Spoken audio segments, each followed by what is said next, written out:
Welcome to episode 579 of the Brainy Business, Understanding the Psychology of Why People Buy.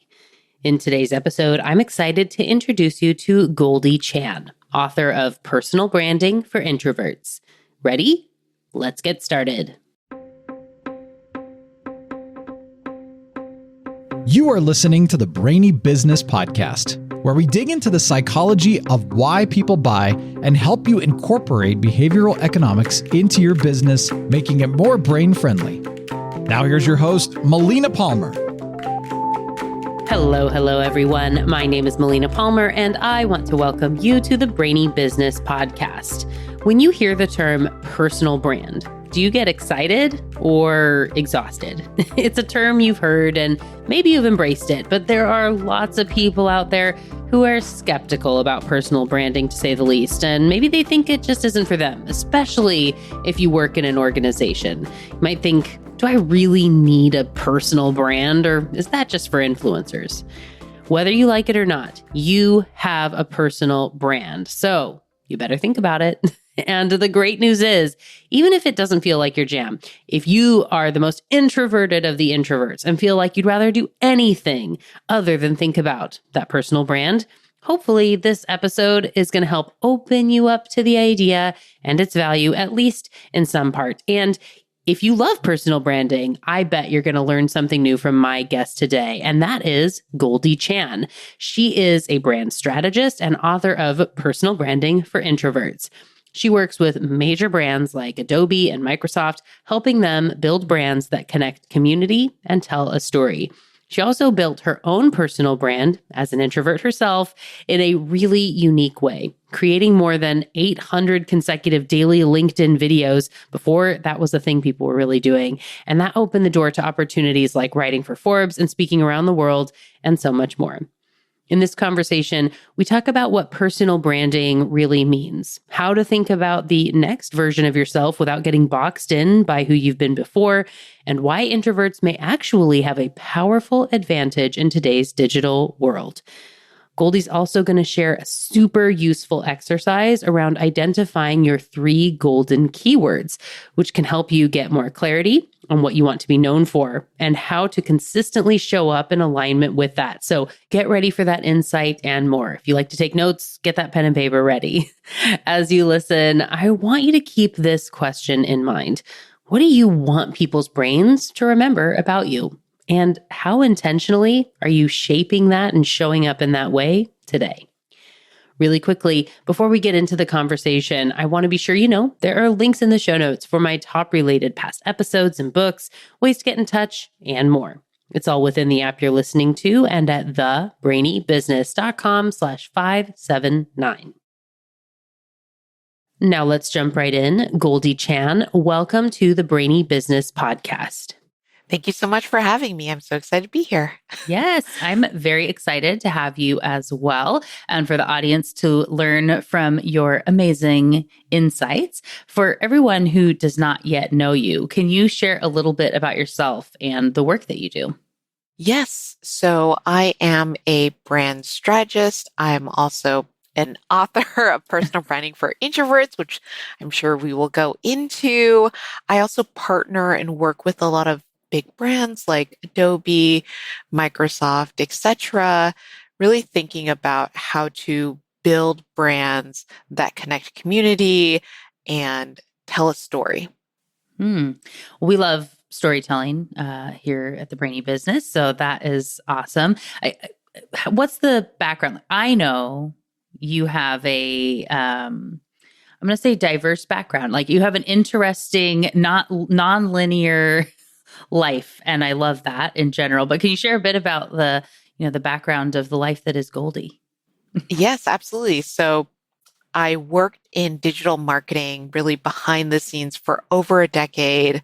And in 2017, I took what I like to call 1 month sabbatical from work, which really was me just not working for a month between roles. And I just gone all the way up the corporate ladder to head of marketing. And in that 1 month, I got into the LinkedIn video beta and I started creating these LinkedIn videos. And I ended up creating over 800 daily consecutive videos from 2017 to 2019-ish. So over 2 years, never skipped a single day. And from there, I grew my brand really from scratch, right? And really consistently over time. And it was so fascinating because all these opportunities and these doors opened for me. So I was able to write for Forbes. I wrote for Forbes for many years, ended up being a senior contributor there, writing about personal branding and storytelling in the digital age. So I'm all about the personal branding. I'm all about the storytelling. I've been able to work with such great brands, great clients, and then truly travel the world, speaking all over the world, working on so many different projects. And these days, like I said, I am a writer. And one fun fact is I actually write Archie comics too. So there you go. Like the real, I say that as like real, but like published in Archie Comics, or like, yes, the like fanfic Archie Comics. definitely the real Archie comics. So I'm a huge fan of Archie and Betty. So whenever I can, I write stories where they end up together or they're just working on projects together or things like that. So amazing. a little fun. I just went my first time to Emerald City Comic Con. Oh, fun. That's such a good one. Yeah. And I know in the book you talk a little bit about Comic Con. But they had some, of the sketching from Archie Comics that was there. And also like Animaniacs. I mean, so many things that I would say feel so random. I was so amazed by, actually, in this case, you think about this level of fandom and identity that brands can tap into, where like I just being at a place like Comic-Con and seeing people that not just like, I really like Batman, so I'm wearing like a shirt that has the Batman logo on it, but like I made this costume about this like very obscure character. Like I cared so much to become this. And this question of like, how brands tap into that level of that like psychological like identity and what it means for someone to be like part of the story. And this is not what we came to talk about, but it has been top of mind. Like, why not? Let's talk about it. Like, what are your thoughts on like why is that so important when a brand can do it? Why is it hard, or how can it be easy? Like, what's going on with people's brains? Like, anything you want to jump into on that when it comes to that part of brand storytelling? Absolutely. So first of all, I think that brands love to tap into cultural zeitgeist and love to create their own cultural zeitgeist. I think Wendy's is a great example of this on social media, where they are starting their own conversations, or for a brief while, Duolingo, right? Mm-hmm. But I think what is a great way for brands to start thinking about how they can start their own conversations in the community. They can start bringing in fandoms. And this is what I sometimes work with brands on, which is identifying the super fans. So super fans are so important for brands, and almost every brand out there, if you have, say, an audience of 500 or more, you probably have super fans among the bunch. I remember I worked for a tech company. I'm not going to say which one, but I worked managing their entire online community. And part of my job was identifying those super fans and reaching out to them. And I remember that they were so blown away that somebody from the team directly reached out to them. And I would sit on the floor of the startup and I would hand package little things to give to them, like little USB drives or little figurines or little whatever that were brand swag, pieces of brand swag that I physically mailed out to our top users. And it was an interesting time for me, at least, to be managing that particular community. But I think that when brands really think about what do individual community members want? How can I personalize down? Which, of course, brings us back to personal branding, the other side of personal branding, right? Which is, if you have a really good personal brand, then brands will find you and brands will be like, oh, we should work with you. We should partner with you. We should, at the very least, we should send you a free poster, right? Which is the dream. That's what we're all in it for, is a good free poster. A good reposter moment. So I guess on that point, right? So we talked a little bit about, for those brands, finding super fans and but to get a super fan, there's that kind of niching down aspect. You have to be different enough from everything else that's already out there for people to find and relate to you. So as a person, what do you recommend for people as you think about building a personal brand? How would one go about? Let's say we have people that don't really have much going on personal brand wise at this moment. They've been in a company for a while. They're kind of realizing hey, maybe it's a good time to start doing this personal branding thing. I've always hated the idea, but where do they start? So this is so funny we're talking about this because I literally yesterday just shot an entire course on EGC, which is employee generated content. So we can jump in a little bit into that universe. So if you are at a 9 to 5, a corporate role right now, there's a new idea, I guess that's been floating around for the past couple of years, which is EGC, employee generated content. Now this is different than UGC, user-generated content, and different than influencer content. It is created by someone who works inside the company and is really sharing their day-to-day, is sharing company beliefs, is sharing how they work at a physical workplace. So it is a really interesting and new type of content that if you are thinking about, okay, how can I start to build my personal brand at work? You can start to think about EGC, which is really tying your brand to the overarching company brand. Now, I will say this, having literally just shot an entire course on this, EGC isn't for everyone, especially I'm sure there are many people who are listening who are entrepreneurs, or maybe they don't want to tie their brand to the company that they're currently at. So when you're thinking about your personal brand, first of all, I think it's helpful to think, where am I now and where would I like to be? Who would I like to be in the next 3 months, in the next 6 months? I find that when people try to do who would I like to be in the next 5 years, that is so tough. And especially in this day and age, how can we even say what will happen in the next 5 years, right? So I always think it's helpful to think quarter by quarter, which is really every 3 months, every 6 months. Where do you want to be, longest term, a year from now? But really, in a more realistic sense, where do you want to be 3 months from now? Where do you want to be 6 months from now? And when we start to isolate down our goals for a personal brand, then we can start to also think, what is my personal brand? And I want to bring in a little bit of something fun that I said at South by Southwest last week about AI. So I have an exercise I have people do on personal branding. And part of it is really brainstorming keywords around what your personal brand could be. I call them the 3 golden keywords. Now, without even going into the exercise, which I can go into a little bit later, one thing that I tell people is to not use AI to do this exercise.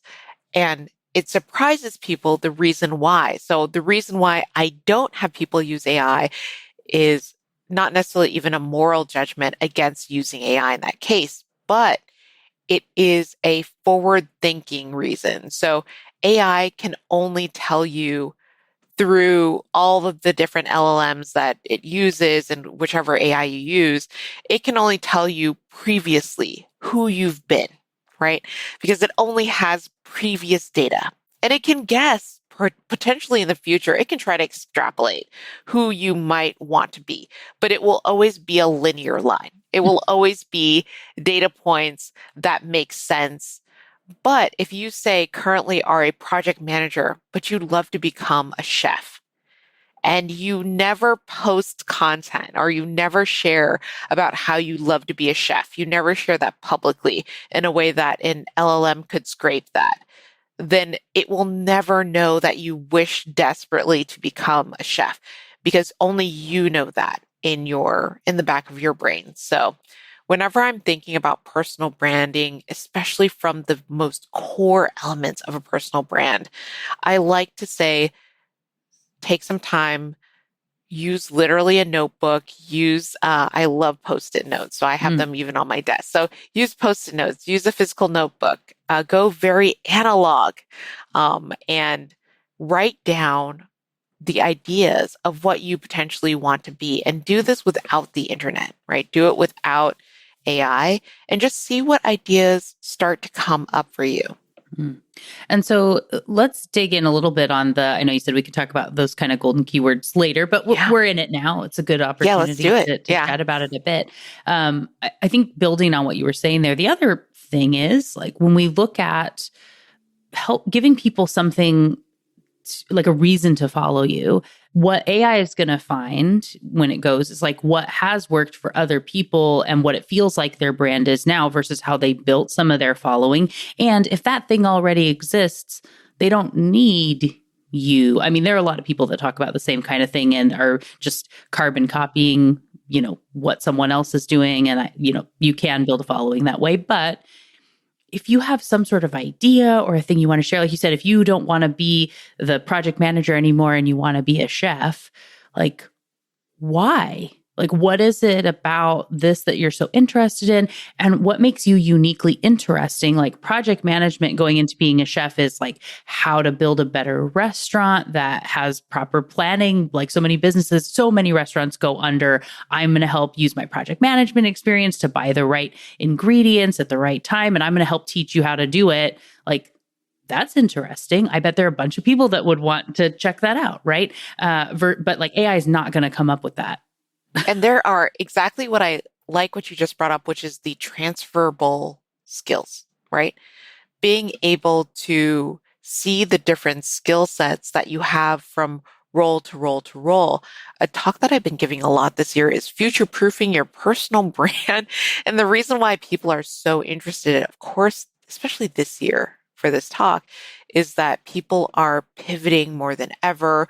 People are getting laid off and then are having to rethink what is their next role, what is their next job. And so I always think, what is the through line in your story?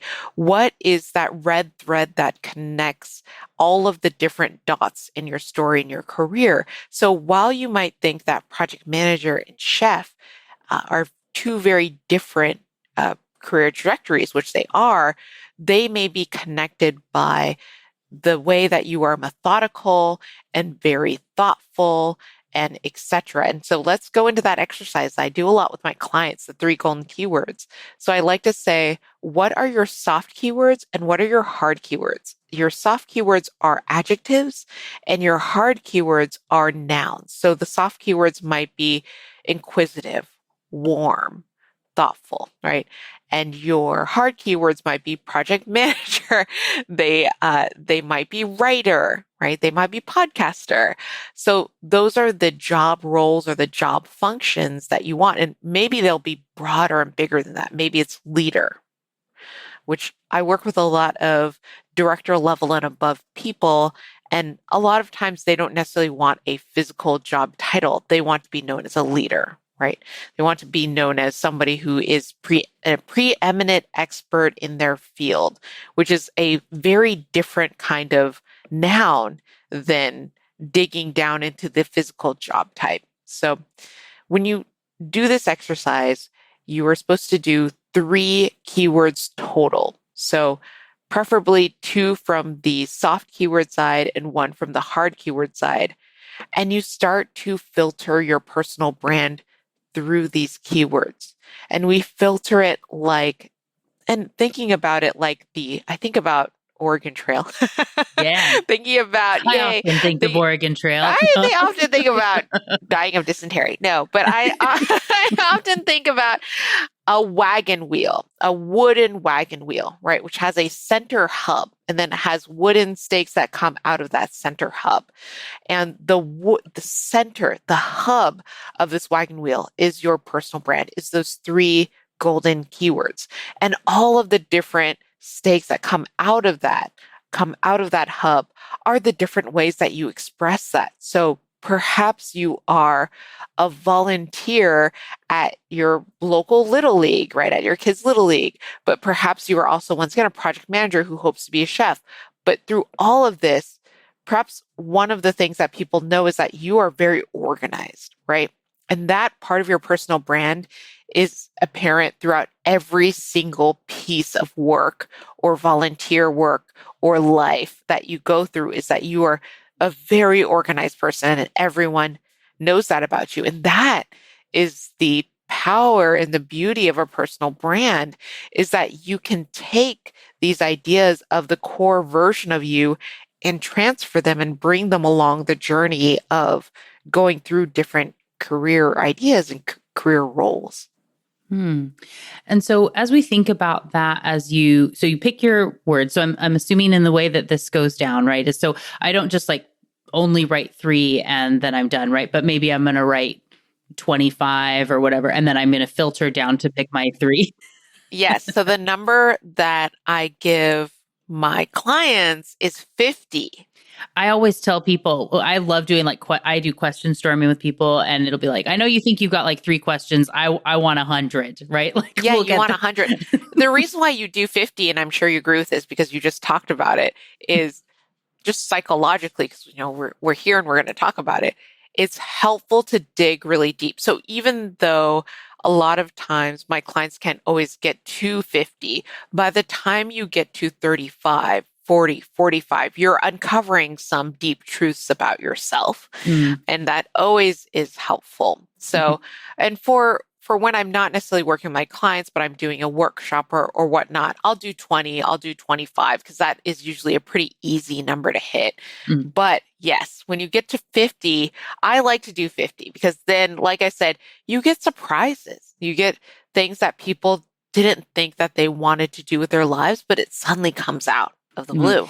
Once you get the safe stuff out of the way, the thing that's like, well, I'm just a project manager, right? Right. Or the thing I always tell myself that I am, but like I've written that now. And so like, what else am I? Right. And I love the way that you have that separated into the soft and hard terms, right? As you're picking those words, because like, if I have to put, 50 in each category, let's say, there's not as much, I can't really hide under the first 3 to 5 things that come to mind that are so easy. And then you get into those interesting words. Also, like a word so things like project manager or leader can be helpful when we're looking for things like SEO in some ways, right? Like what are people searching for?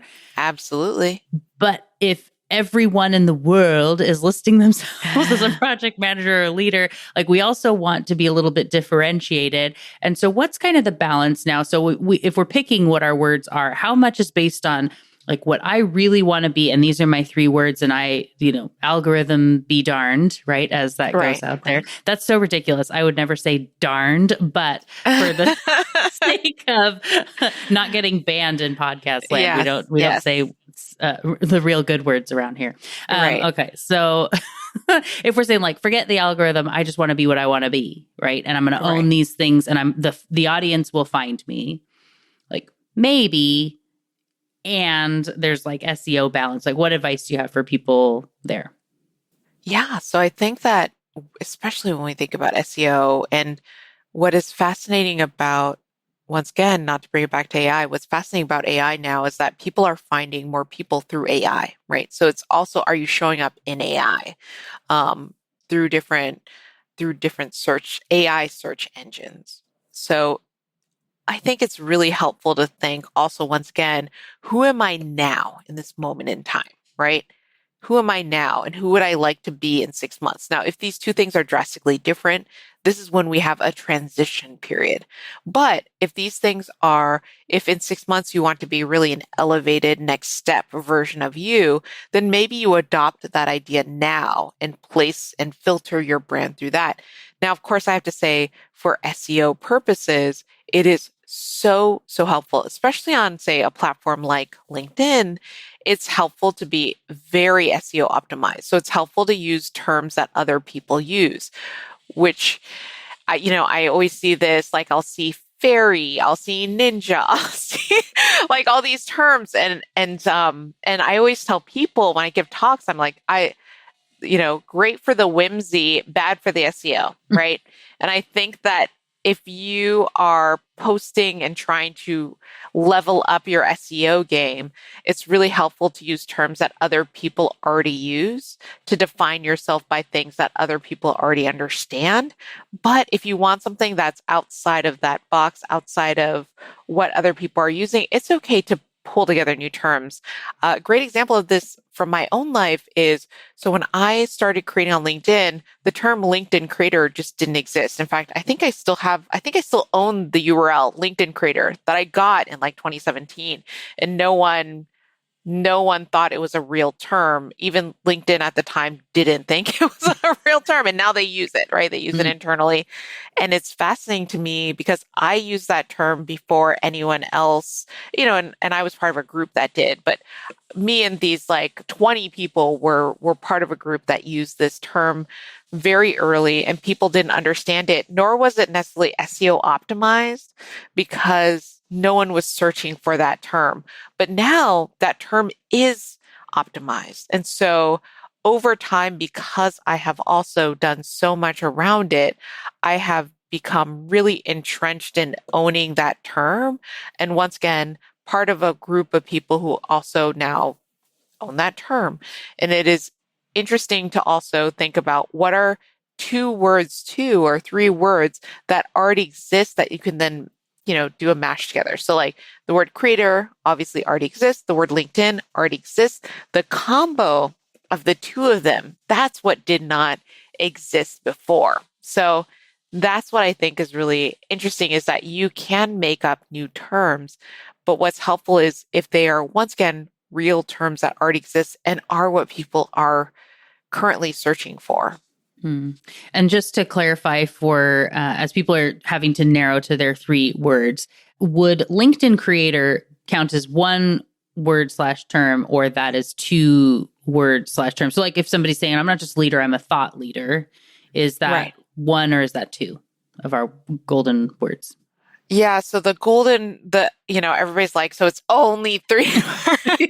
And I say that I suppose a better way of thinking about it would be 3 terms, right? Cool. What you don't want is like 20 words together. Sure. But if you had a project manager, which is different than product manager, then I consider project manager a one word, right? Mm-hmm. One term. Mm-hmm. But if you have a 5-word term, then that's right? That's not a term anymore. That's trying to sneak in as many words as humanly possible. Yes. Perfect. Yes. I knew someone was going to have that. I'm sure someone will. So now, as we're thinking about this and saying, well, but like I see now all these creators do exist everywhere. And so one thing we sort of talked about before we jumped into the recording on the conversation is like, I've been creating content for a long time. And I also look to the internet these days and go, yikes, even I'm not extroverty enough for what's out there these days. And so it feels like there are so many more of us that maybe are saying like, maybe I am actually a bit of an introvert or the ambivert or something, right? But like, what advice is there for people that say like, that's just not for people like me? And like, I don't want to be that thing that I keep seeing. Right. So first of all, I feel like the term maybe that you really are referring to is performative, right?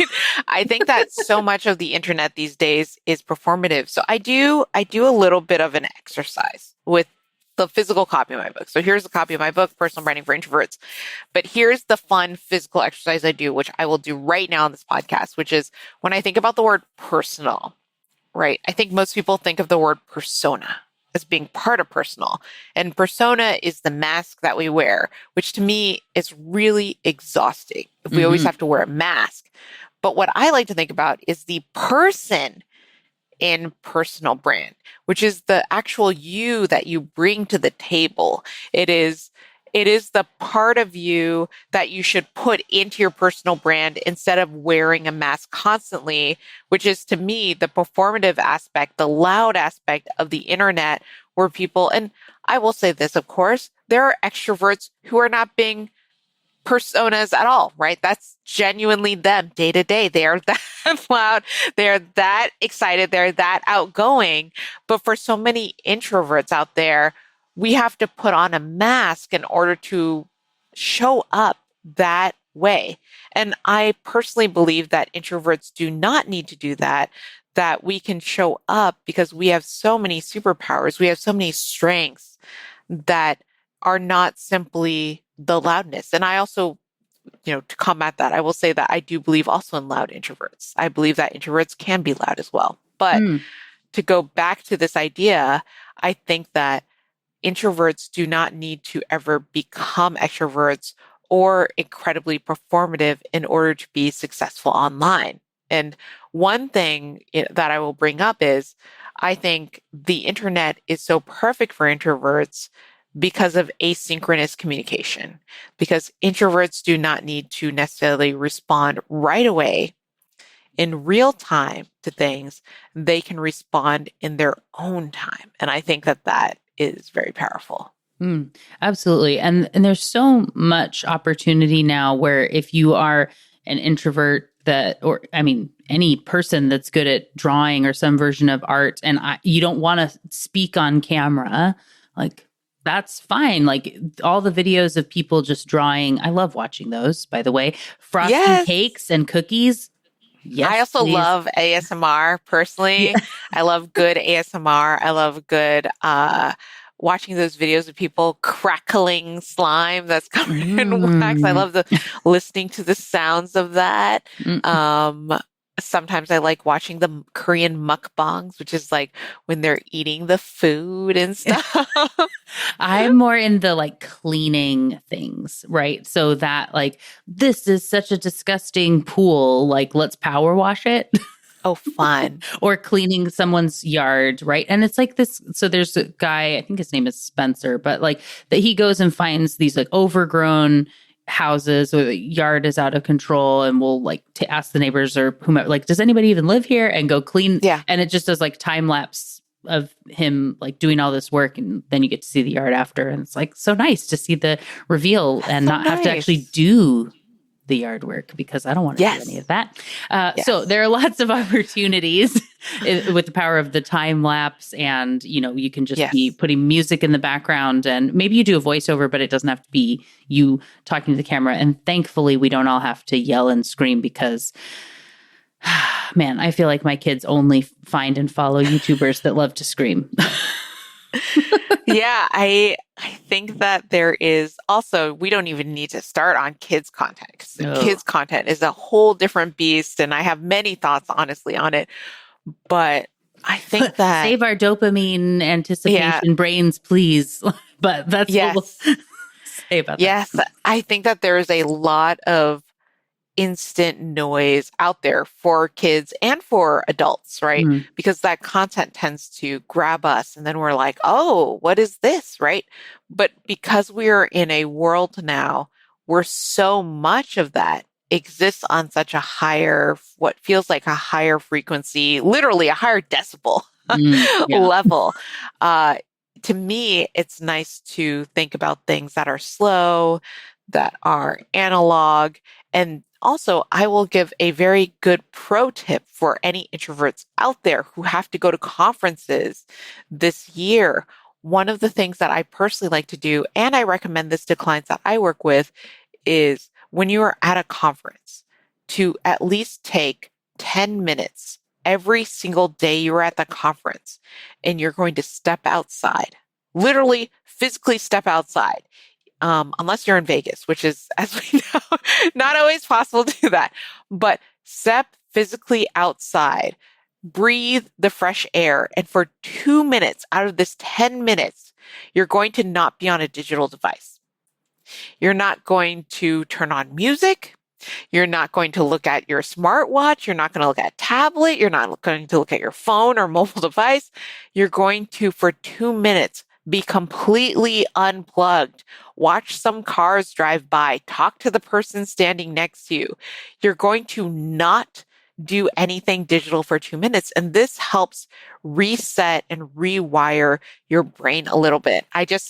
I just started a Substack called Analog Joy because I think that we need more analog in our life. We need to turn off the digital devices. And I say this as someone who my living comes from typing on a digital device, working on a digital device, but it's helpful to turn off. And especially when you are in an environment that requires you to be so engaged, so exhaustingly engaged with so many people in an environment of deep overwhelm, I think it's helpful to turn that off and have a quiet moment where you once again just let your brain reset a little bit. Absolutely. And big advocate of that. Going to go check out our Analog Joy for sure. Yes. Excited to see some of that. I personally also, I have a resort that I like to go to that they have, it's called Miraval. They do their Miraval mode so it's like a device free space for like everything that you. And I think we're going to see more and more of that, especially at company retreats, especially I think in the corporate environment, we're going to see more and more digital free time off because it's so powerful and it's so good for people to have that time off. Yeah. So we as humans know that we have to kind of be our own advocate to recharge. And ideally, if you do have a team that you can help people to do that. And yet, the brands we're creating need to exist out in that digital space kind of more than anything. So you mentioned a bit about loud introverts. I really liked the section on that in the book. Yes. And for everyone who says but you can't, like introverts can't or don't have a big following. They're not going to be out on the stage. They're not doing the thing. You give great examples of some very well-known people who are actually introverts. Can you share, some of those and, how we can kind of break that idea?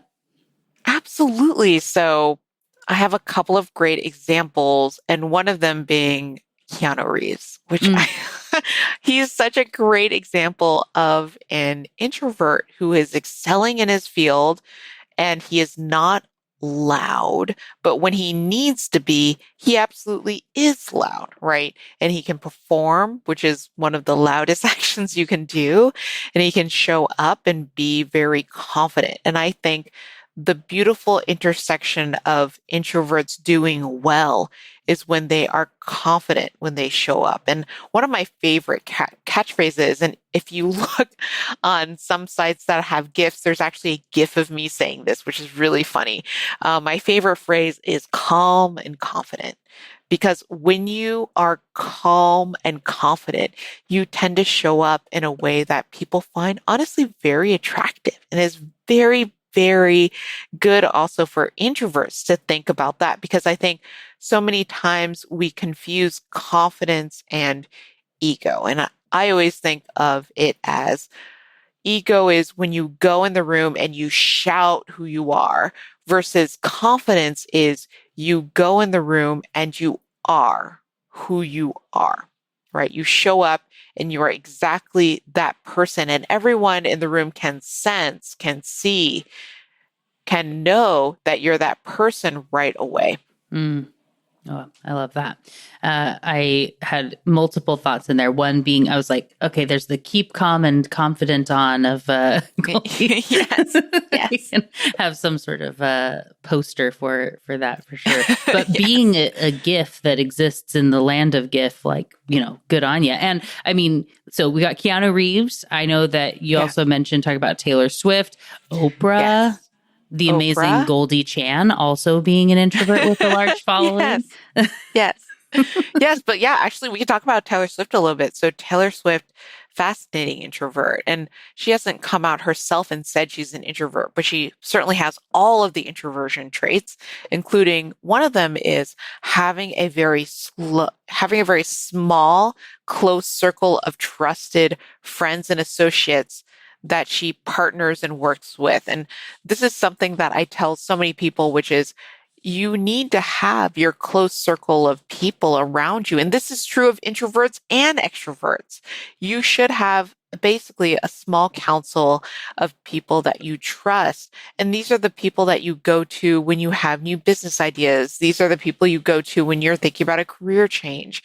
These are the people that will support you and that will talk with you through different life changes. And it's helpful to have this small group instead of, say, hundreds of people that you're trying to message to. And introverts tend to do better when they have this smaller group of people to rely on. Absolutely.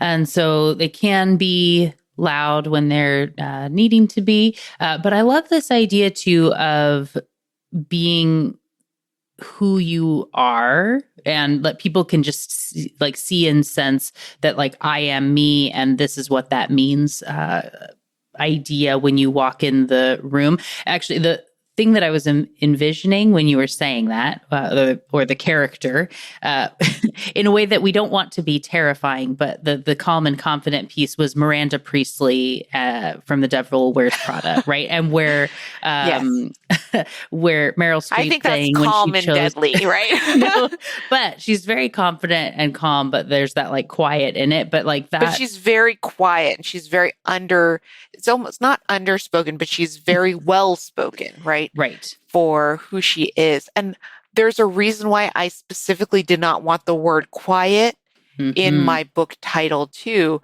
because I think that is the first word that everyone always wants to associate with introverts is quiet, because I think that's the defining characteristic of an introvert. I don't personally think, hot take, that is the defining characteristic of an introvert. I think the defining characteristic of an introvert is, I will describe a situation to you. You're at a party and you're talking to the most interesting stranger at the party, like most interesting to you. You share all the same ideas, or not ideas, but same interests. They are just fascinating to you. Yet over time, you feel your internal battery go down, right? And it just keeps dropping and dropping, versus for an extrovert, a true extrovert, your battery will go through the roof. It just, it just flies out, right? Right out the window. But for an introvert, that battery goes down, down, down over time. And that to me is the truest definition of an introvert, is you can be talking to the most fascinating person you've ever met, but because you are an introvert, your internal battery will just keep going down over time. And then there's the point where you go to recharge that, even when it's like, this is the only time I get to talk to this most interesting person in person. Yes. And there's a point where we're done now, and potentially with the extrovert, like, and I've asked what I can ask, and like, I'm good to go. Yes, I personally have been there. I have been done with that. One example I give in my book is I was very lucky to be an ambassador for the City of London, an entrepreneurial ambassador, and I got to go to 10 Downing. And I remember feeling overwhelmed in the gardens at 10 Downing. And it's like such a cool place to visit. Not everyone gets to go there. But I, as an introvert with social anxiety, I was so overwhelmed. I was there for an entrepreneurial mixer, and at one point I was just done. But unfortunately, you can't just leave 10 Downing because there's a very rigorous entering process that involves people with machine guns and a lot of metal detectors and stuff. Nothing I'm saying is a surprise, and so you can't just leave. So you're there. But I remember being there and feeling so overwhelmed and having to just find a quiet corner that I could then just start to recharge a little bit, recharge by myself. And it's not necessarily that I am quiet, but I needed that quietness. One of the things, and like I said, as a child and everything, where say like people would say I'm an extrovert for sure. However, like I remember reading Susan Cain's book, Quiet. Right? Yeah. And it's and that is such a great book, right? Great book. And love that. And then I think that was the first time I had heard the term of the like ambivert, however you pronounce that, and thinking like, I think I'm in that category, because, and I say this to my husband all the time, especially when I'm like, if I am at the conference, like being at something like South by Southwest, I've spoken there a couple times myself, and you come home and it's just like, okay, so that's done. And I always will say, it's like, I just need to exist for a little while is the thing I say to my head. Like I come home after work or whatever. It's like, I need to exist. I can't talk about any like sort of things. Like maybe I want to read or I just need to be for a little while, but like I can't do those things anymore.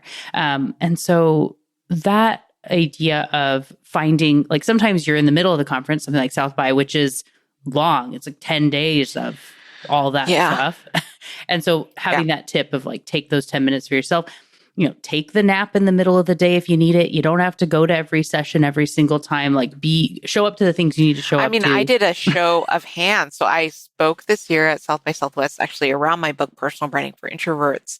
And I did a mix of a talk, a fireside chat. But part of my talk, and I had people, I like to do very interactive talks, but part of it is I said, who here is going to go and hide in their hotel room, right? At some point during South by Southwest. And most of the room raised their hand because, of course, who is coming to listen to my Personal Branding for Introverts book talk? It's probably going to be introverts or people who are interested in learning if they are an introvert or not. And I just said, at some point I am going to go hide in the hotel room. I am not going to be networking. During the day, I'm going to be resting and recovering my battery so that I can do what I need to do later on in the day. Because as you said, South by Southwest really is a marathon. There's so much going on. I think there's one day where literally I went to like 6 different things and everything was back to back to back. And you're literally at a thing.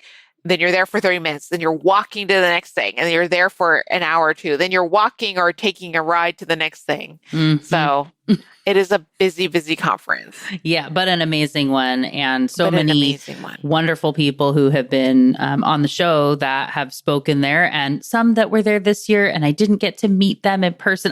That's what I love when I do speak there, like so many other amazing people. So I'm sad we didn't get to meet in person this time, but I know next time it'll happen for sure. Yeah, this was just always, every South by Southwest is always such a busy and difficult time to meet everyone because what somebody said to me was really great about South by Southwest. They said that the opportunity cost at South by Southwest is very high. For sure. Mm-hmm. Versus at other conferences, it's not as high because you'll run into them. There's just built-in time that things are at a lull where you can see people. But when the opportunity cost is I can spend time with one person or I can go talk to these 5 people I really should be talking to, or I can meet with my client or meet with the brand that I'm working with.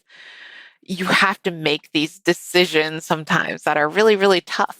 Yeah, absolutely. I mean, and that's the world we live in increasingly, these days. Yes. So as we go to close out the conversation, for everyone, would you have a closing kind of motivational thought or something for people as they're considering their own personal brand that they should like first step or something to consider? Last thought. Yes. I was going to say my newest catchphrase, which is be better, not bitter. Oh, yeah. And what I mean by that is don't start from a place of comparison to others, especially others that you would like to emulate, but start from a place of starting from start with one platform, start with one post, start with one idea, and grow better over time. Oh, love it. So important. Well, thank you for sharing that. And of course, for joining me on the show today. Thank you. We'll put links in the show notes for everybody, of course. And you mentioned already that Substack and whatnot. But for everyone who is ready to follow you and learn more and connect and all the things, what are some of the best places for them to do that? So absolutely, you can always find me on LinkedIn, linkedin.com/Goldie. You can find me on Instagram, and you can find me on my personal website, goldiechan.com. Amazing. Like I said, links in the show notes for everybody. Thanks again, Goldie, for joining. It was wonderful to chat with you. Thank you so much for having me. Thank you again to Goldie Chan for joining me on the show today. What got your brain buzzing in today's conversation? For me, I always love to see the power that comes from clarity and consistency working together because Let me tell you, creating more than 800 consecutive daily videos is not about luck. And it's not about feeling inspired every day. After nearly 8 years and hundreds of episodes of this show, I can tell you there are days when you have a mental block or you just aren't feeling it. And this is just weekly or twice a week for a while. I can't even imagine daily content. It's amazing. I'm always so in awe of people that do that. One thing that makes that clear, consistent messaging possible is knowing what you stand for. You have to have enough clarity on your personal brand so that showing up consistently can even become possible because you don't have to reinvent yourself every time. And that's where something like those 3 golden keywords become so powerful. When you know what you want to be known for, it makes it easier to decide what to say, what not to say, what to share, and how to show up, where you're going to be. And just as important, it makes it easier for other people's brains to understand you, remember, connect, and file you away where they think of you in alignment with whatever those keywords are.